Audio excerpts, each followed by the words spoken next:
Hello, my name is Regene Roland. My internet presentation is on the American Speech Language Hearing Association, or ASHA. To get to the website, you're going to type in asha.org into Google. Then you click on the first link that is provided. The reason that I'm interested in this website is because my minor is ASL and Deaf Cultures. I'm basically interested in anything that assists hard of hearing or deaf people in any way. The intended audience for this website would be students or anyone who is interested in pursuing a career in speech pathology or audiology. The first thing that stands out to me on this website is the user friendliness, or how easy the website is to navigate. As you can see, there are very many different links right here in the front. There's 4 of them, and then you can scroll down and see highlights, events, quick links, anything like that.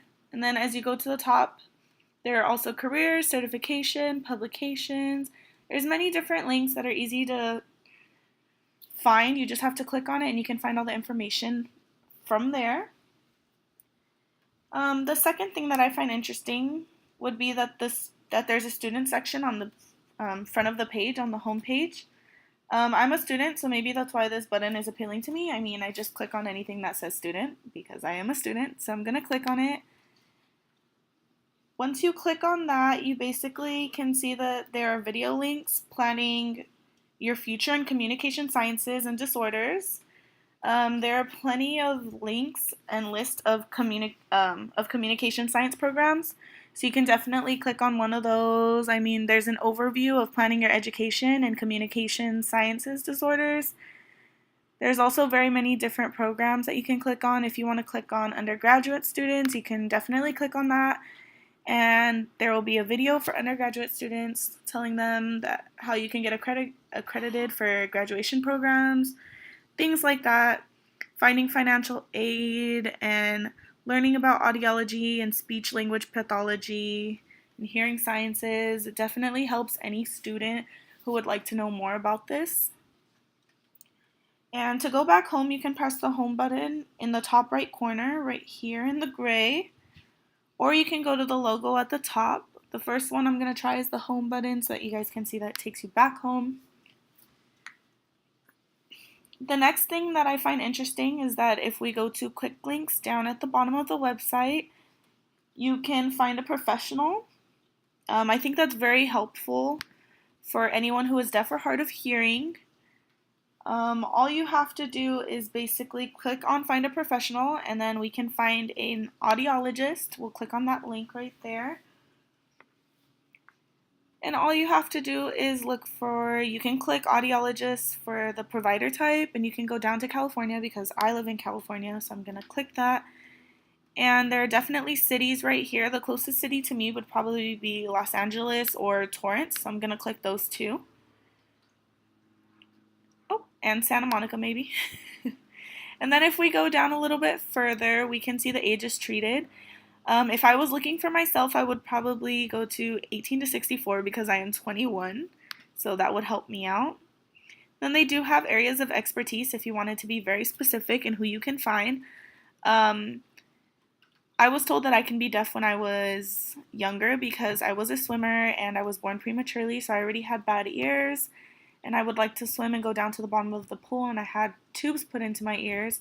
So for me, I would probably go to hearing aid evaluation just to make sure that I can be evaluated for hearing aids if I needed it. And these are the 2 doctors that come up with all of my different criteria. They're both in Santa Monica, which is very interesting because that is a little far from me, but I would still go just to check it out. I'd obviously do more research on other websites just to make sure that these people are still in business. They should be, just because this website is a .org and it is updated constantly, but it's always good to do background research. I'm going to go ahead and go back home, and I'm going to click on the logo in the corner. And that takes us right back home.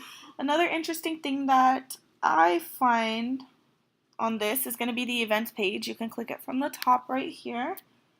On the events page, they show conferences that are online. Basically, any of these would be online conferences right here. conference session on demand. It's in 2018, so it is updated.